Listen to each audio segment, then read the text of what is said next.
오늘 보신 말씀은 신약성경 362면에 히브리서 9장 23절부터 28절 말씀까지를 제가 한 절 읽고 여러분들 한 절 읽고 교독하며 읽도록 하겠습니다. 히브리서 9장 23절부터 28절 말씀까지를 우리 한 절씩 교독하며 읽도록 하겠습니다.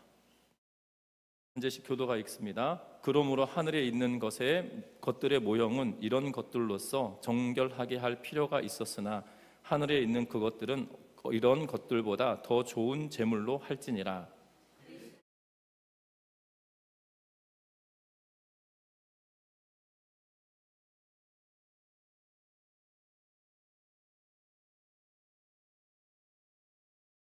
대제사장이 해마다 다른 것의 피로써 성소에 들어가는 것 같이 자주 자기를 드리려고 아니하실지니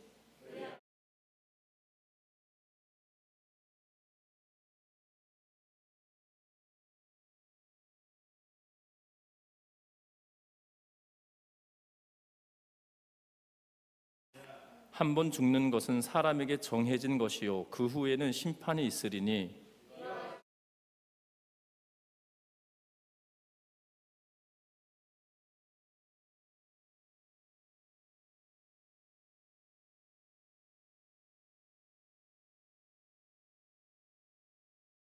아멘. 우리 서로 인사 나누고 말씀 나누겠습니다. 사랑하고 축복합니다. 폴 투르니에라고 하는 스위스의 내과 의사이자 정신과 의사이고 그리고 유명한 저술가인 그가 그의 책 중에 듣는 귀라는 책이 있는데요. 이 책은 신앙 간증집으로 꾸며져 있는 그러한 책입니다. 그 속에 이런 내용이 있습니다. 뭐라고 기록하고 있냐면 그와 그의 아내는 금실 좋은 남편과 아내로 소문났는데 한 번은 그리스에 휴가를 갔다가 갑작스럽게 심장마비를 일으켜 그의 아내가 떠나게 되었다. 죽기 직전에 아내는 평화스러운 미소를 지으며 남편을 쳐다보고 있었습니다. 숨을 거두기 전 그는 남편에게 말했습니다. 여보, 오늘 천국에 도착하면 먼저 가 계신 부모님을 만난다니 정말 즐거운 일일 것 같아요 라고 말했다고 합니다. 그 말에 그의 남편 트루니에 박사가 굉장한 감동을 받았습니다. 왜냐하면 아내가 죽음을 마치 기차를 타고 제네바에 다시 돌아가는 것처럼 사랑하는 가족을 제외한다라는 그러한 태연한 마음으로 죽음을 받아들이고 있었기 때문이라는 겁니다.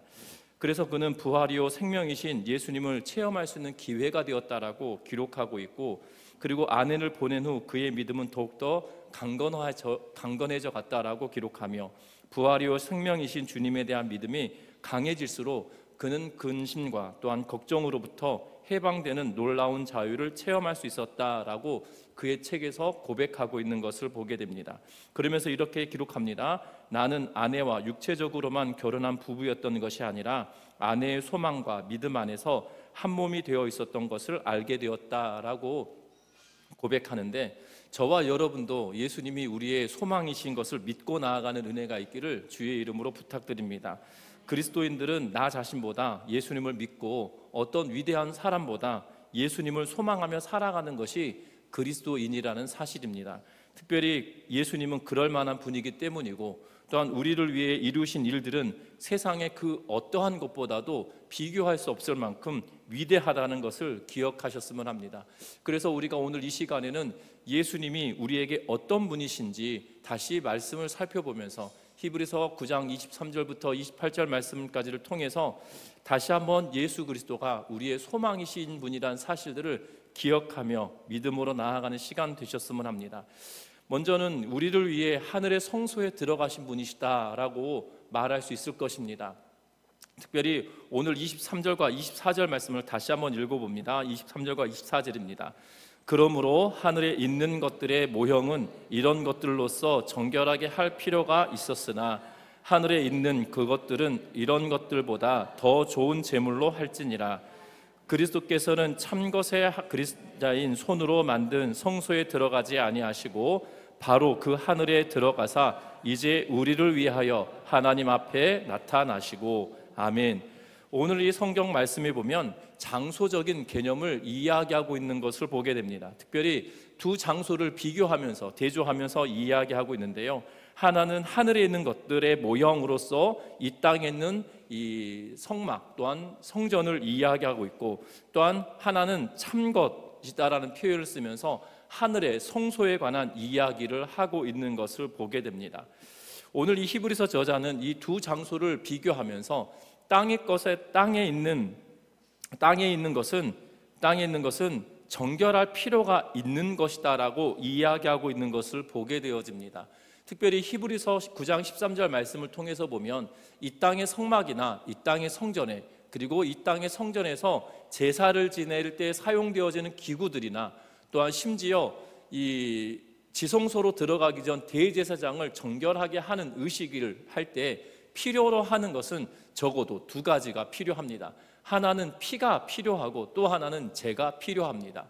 그러니까는 이 속죄를 위하여서 번제를 드렸던, 또한 제물을 태웠던 것들에 대한 제가 필요하고, 또 하나는 그 짐승의 피가 필요한데, 오늘 성경은 이 땅에 있는 성막이나 또한 성전에서는 이 피나 제가 필요하다라고 9장 13절에서는 이야기하고 있었다라면, 이제 뭐라고 이야기하고 있냐면 하늘에 있는 것들의 모형은 이런 것들로서 정결할 필요가 있었다라고 23절에 이야기하고 있지만, 그 뒤에 하늘에 있는 그것들은 이런 것들보다 더 좋은 제물로 할지니라 라고 이야기합니다.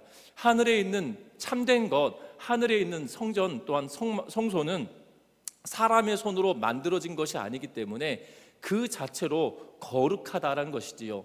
그런데 그 자체로 거룩한데 이 땅에 있는 것으로 제물 삼아서 그곳에 드릴 수 있는 것이 아니다라고 이야기합니다.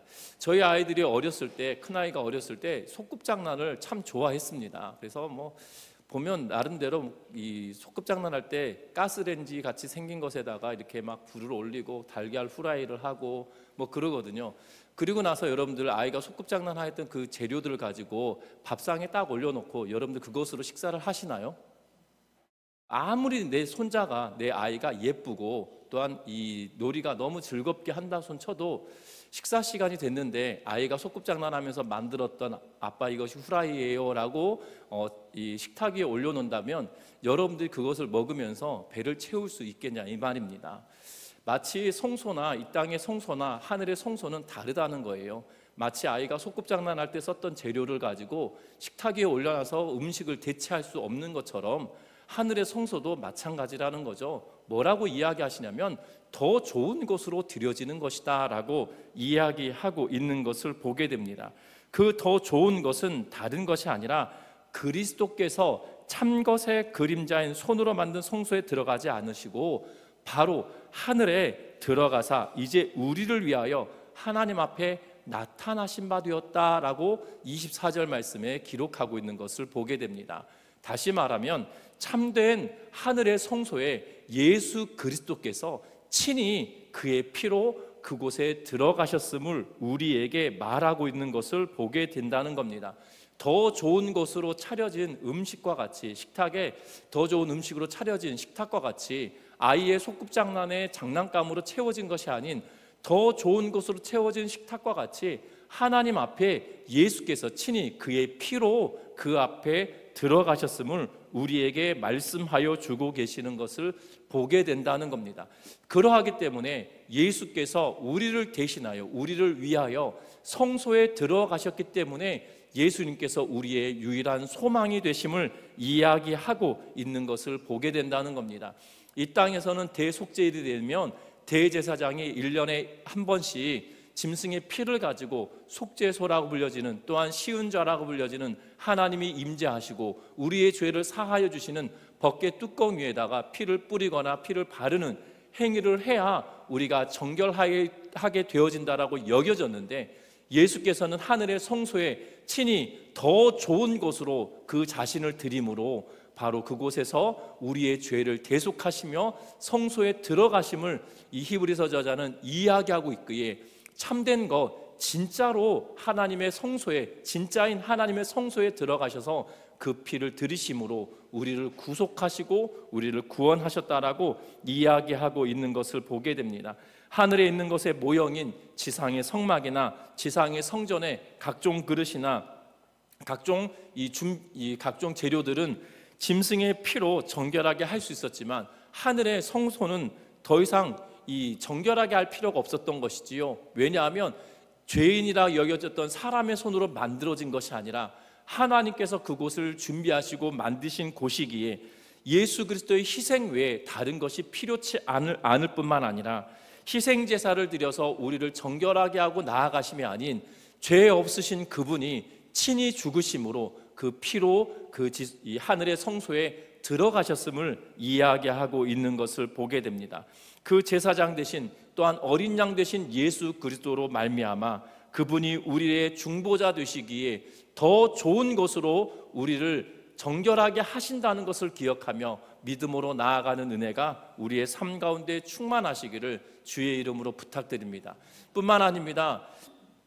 예수님께서는 우리를 위하여 성소에 들어가신 분이실 뿐만 아니라 십자가로 단번에 영원한 제물이 되신 분이시다라고 성경은 이야기하고 있는 것을 보게 됩니다. 25절과 26절 말씀을 같이 한번 읽어봅니다. 대제사장이 해마다 다른 것에 피로써 성소에 들어가는 것 같이 자주 자기를 드리려고 아니하실지니 그리하면 그가 세상을 창조한 때부터 자주 고난을 받았어야 할 것이로되 이제 자기를 단번에 제물로 드려 죄를 없이 하시려고 세상 끝에 나타나셨느니라. 아멘. 오늘 이 성경의 말씀에 보면 이렇게 이야기합니다. 두 가지를 또 대조하고 있죠. 하나는 여러 번, 해마다라고 표현하고 있다라면 또 하나는 단번에라고 하는 단어로 이야기하고 있는 것을 보게 됩니다. 대제사장이 성막이 지어지고 다시 말하면 출애굽을 하고 시내산에 거하면서 율법을 받죠. 십계명을 받고 또한 성막을 어떻게 지을 것인지 모세를 통하여 하나님께서 성막을 이렇게 지어라라고 말씀을 하십니다. 그러면 이스라엘 백성들은 성막을 짓고 난 이후부터 성막을 봉헌한 이후에 이스라엘 백성들은 그 후로부터 해마다 대제사장이 대속죄일이 되면 지성소로 그 피를 가지고 해마다 들어갔어야 되는 거죠. 솔로몬 성전이 지어지기까지 약 480년이라고 하는 시간이 있었다라면 그리고 예수님이 오실 때까지 약 600년 이상의 시간이 또한 필요로 했었기 700년 이상의 긴 시간이 필요로 한 것을 보게 됩니다. 어떻게 보면 예수님이 오시기까지 1000년이 넘는 시간 동안 1200년이 넘어가는 시간, 어떤 학자들은 1500년이다라고 이야기할 수 있을 텐데요. 그러니까는 기원전 15세기에 출애굽을 했다라고 이야기하고 어떤 학자는 기원전 12세기경에 출애굽을 했다라고 이야기하고 있기 때문에 1200년 또는 1500년 동안 해마다 1500번 이상 했다는 거예요. 1년에 한 번씩 하기 때문에 1500번 이상 대제사장이 지성소로 들어갔었다라고 이야기할 수 있겠죠. 여러분들 기억하셨으면 합니다. 이런 일이 해마다 반복되어지는 이유가 있다는 거예요. 그것은 다른 것이 아니라 사람의 죄값은 사람으로 치렀어야 된다는 거예요. 그런데 사람의 죄값으로 채우면 그 사람은 살아남을 수 있을까요? 없을까요? 그러니까 양영승이라고 하는 사람이 죄를 지었어요. 그런데 내 죄값은 제 목숨으로 갚아야 된다는 거죠. 그래서 27절에 이렇게 말합니다. 한 번 죽는 것은 사람에게 정하신 것이요 그 후에는 심판이 있다라고 이야기하는데 사람의 죽음은 결국 심판에 관한 것인데 그 죽음이 내 죄의 문제를 해결하기 위해서 죽는다라면 그 이후의 삶이 우리에게 있을까요? 없을까요? 없기 때문에 짐승을 대신하여 잡았던 것이에요. 그러면 그 짐승이 내 몸값이나 내 사람이라고 하는 값에 대칭이 되어지느냐? 그럴 수 없거든요. 그래서 그 가치는 1년이라고 하는 유효기간이 있었던 걸로 보여진다는 거예요. 그래서 해마다 짐승을 잡아서 대제사장이 지성소에 가서 그 피를 뿌려야만 했던 이유가 거기 있다는 겁니다. 그래서 해마다 다른 것에 피로써 해마다 새롭게 잡은 그 피를 가지고 지성소에 들어갔기 때문에 그것은 날마다 이 유효기간이 있다라는 거예요. 그런데 예수님께서는 단번에 사람이신 그리고 완전하신 하나님이신 그분이 죄 없으신 그분이 우리를 위하여 단번에 제물이 되셨다라고 이야기하고 있는 것을 보게 된다는 겁니다. 특별히 예수님께서 하나님이 아니셨다라면 사람이셨다라면 그는 죄를 가지고 있었기 때문에 뭐라고 이야기할 수 있냐면 오늘 26절에도 그 말을 합니다. 그가 세상을 창조한 때부터 자주 고난을 받았어야 할 것이다 라고 말을 하죠. 그러니까 사람과 똑같은 것이었다면, 우리가 죄 있는 사람이었다면 예수님도 창세부터 시작하여서 지금까지 수많은 고난을 당해야만 했을 거라는 거죠. 그런데 그분은 하나님이신 그분, 죄 없으신 그분이 우리의 몸을, 인간의 몸을 입고 이 땅에 희노애락과 생사고락의 모든 어려움들을 다 겪으신 그분이 우리의 죄를 위하여 십자가를 지심으로, 그 단 한 번의 죽으심으로 우리의 죄를 대신하여 죽으셨다라고 이야기하고 있는 것을 보게 됩니다. 그래서 십자가로 단번에 우리의 희생 제물로 영원한 제물이 되어주신 분이시기에 예수 그리스도는 우리의 유일한 소망이 되신 분이시다라고 오늘 성경은 이야기하고 있는 것을 보게 된다는 겁니다. 저와 여러분들이 예수 그리스도의 피로 말미암아 죄 사함을 얻었다라는 기쁨을 우리가 누리는 은혜가 있기를 주의 이름으로 부탁드립니다. 예수님의 죽음은 그냥 세상의 많은 짐승들을 죽이며 자기의 죄를 사하기 위한 방편으로 그런 값으로 치워진 것이 아니라 영원하신 하나님 그분이 인간의 몸을 입고 죄 없으신 그분이 나의 죄를 위하여 십자가에 죽으심으로 영원한 제사를 지내셨다는 것을 우리에게 알려주고 계시기에 우리의 소망 되신 분이라는 것을 기억하며 나아가는 은혜가 있기를 주의 이름으로 부탁드립니다. 뿐만 아닙니다. 오늘 성경에 보면 27절과 28절 말씀을 같이 한번 읽어봅니다. 같이 읽습니다. 한 번 죽는 것은 사람에게 정해진 것이요 심판이 있으리니 이와 같이 그리스도도 많은 사람의 죄를 담당하시려고 단번에 들이신 바 되셨고 구원에 이르게 하기 위하여 죄와 상관없이 자기를 바라는 자들에게 두 번째 나타나시리라. 아멘.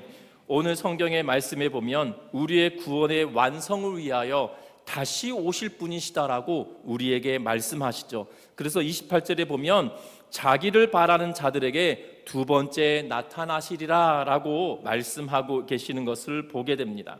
예수님께서는 우리의 죄를 담당하시기 위하여 십자가에 죽으셨습니다. 그래서 27절에 한 번 죽는 것은 사람에게 정해진 것이요 그 후에는 심판이 있으리니 라고 말합니다. 예수 그리스도께서도 우리를 위하여 단번에 죽은 바 되셨습니다. 우리의 죄를 위해 단번에 죽은 바 되셨는데, 예수님이 단번에 죽인 바 되신 것으로만 그쳐진다라면 예수님은 하나님이실 수가 없어요. 예수님이 하나님이실 수 없습니다. 제가 여러분들의 죄를 짊어지고 죽겠다, 십자가에 죽겠다라고 말하고 끝이었다라면 저는 하나님일 가능성, 신일 가능성이 전혀 없거든요. 그런데 예수님께서는 어떠하셨습니까? 내가 죽고 3일 만에 다시 부활하리라 라고 약속하셨어요. 왜냐하면 예수님이 부활하지 않으시면 그분은 하나님이실 수 없고요, 그분은 전능하실 분이 되시지 않아요. 그냥 저랑 똑같은 사람일 수밖에 없거든요.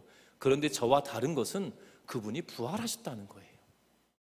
예수님이 부활하심으로 한 번에 죽은 바 되셨지만 그 후에는 심판이 있으리라는 의미로 또한 뭐라고 이야기하시냐면 우리에게 구원에 이르게 하셨고 죄와 상관없이 자기를 바라는 자에게 두 번째 나타나실 거다라고 말합니다. 이 두 번째는 결국 예수님께서 다시 오실 것에 대하여 우리에게 말씀하고 계시는 거거든요. 다시 오심은 우리에게 소망을 품도록 만들고 계시는 것을 보게 됩니다. 무슨 소망입니까? 믿는 자들에게는 하늘의 기쁨이 있고 하늘의 복이 우리에게 임할 뿐만 아니라 믿지 아니한 자들에게는 영원한 형벌이 있음을 우리에게 이야기하고 계시거든요. 그래서 오늘 읽었던 히브리서 9장 27절에 한 번 죽는 것은 사람에게 정해진 것이요 그 후에는 심판이 있으리니 라고 하면서 28절과 이어짐은 결국 모든 사람은 다 죽는다는 거예요. 그런데 그 죽음은 그 심판 앞에 섰을 때 어떤 소망을 품을 수 있느냐, 그것을 우리에게 이야기해 주고 있는 것이거든요. 저와 여러분들은 우리의 구원을 완성하기 위하여 다시 오시겠다라고 이야기하시며 한 번 죽는 것은 우리에게도 다 정해진 것이지만 그 심판대 앞에 섰을 때 우리에게는 기쁨이 있고 복이 있느냐 아니면 벌이 있느냐, 이 차이가 있다는 것을 기억하면서 소망을 품고 살아가는 은혜가 저와 여러분들 가운데 충만하시기를 주의 이름으로 부탁합니다. 예수 그리스도는 그러하기에 우리에게 소망이 되어주시는 분이시라는 거예요. 이 히브리서 저자는 예수님이 우리에게 소망을 주시는 분이시기에 그 예수 그리스도를 바라며 살아가라고 우리에게 말하고 있다는 겁니다.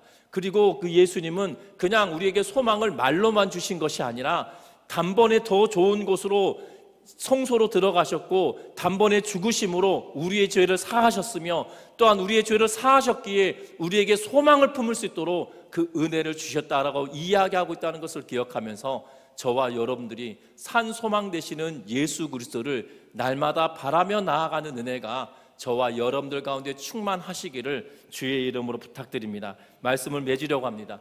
예수님은 우리의 소망 되십니다. 그러하기에 우리를 위해서 하나님 앞에서 완전한 속죄의 제물이 되어주셨고 또한 우리의 구원을 완성하기 위하여 다시 오실 예수 그리스도라는 사실들을 기억하면서 저와 여러분들이 정결한 삶으로 그 예수 그리스도를 바라는 은혜가 있기를 주의 이름으로 부탁드립니다. 예수 그리스도를 믿는다는 것은 천국의 소망을 품고 살아가는 것인데 내가 이 땅에 죽으면 천국 간다, 이것이 끝이 아니에요. 중요한 것은요, 우리가 이 땅의 삶을 살아가면서 천국의 소망이 우리에게 있기에 이 땅의 삶도 하나님 보시기에 합당하도록 정결한 삶을 살도록 몸부림치는 삶이거든요. 우린 때로는 그렇습니다. 뭘 그러냐면 이 땅의 삶을 살아가면서 그리스도를 믿는 사람들이 참으로 이 죄를 짓는 일에 둔감한 것들을 보게 되어져요. 민감하지 않는 것을 보게 됩니다. 죄를 짓는 것에 경각심을 갖고 두려워하거나 염려하는 것이 아니라 죄 짓는 것을 별로 이렇게 부끄럽거나 또한 죄악시하는 그러한 일들로부터 멀어져 가고 있는 것을 보게 되어져요. 아니라는 겁니다. 천국의 소망을 품고 살아가는 그리스도인들은 하나님 보시기에 부끄럽지 않도록 우리의 자신을 날마다 세상 가운데 빛이요 소금의 역할을 감당하도록 살아간다는 걸 기억하면서 이 땅에 선한 영향력을 미치며 살아가는 은혜가 저와 여러분들 가운데 충만하시기를 주의 이름으로 부탁드립니다. 그래서 주님 오시기를 정결한 삶으로 준비하고 주님 오시기를 정말 깨끗한 삶으로 준비하여서 주님 오실 때에 기쁨으로 주를 맞는 우리 전미중앙교회 온 성도들 되셔서 정말 마지막 때에 우리 전미중앙교회 온 성도들이 다시 모였을 때 감사함으로 모여질 수 있는 은혜가, 정말 기뻐함으로 모여질 수 있는 은혜가 우리 가운데 충만하시기를 주의 이름으로 축원합니다. 찬양하시겠습니다.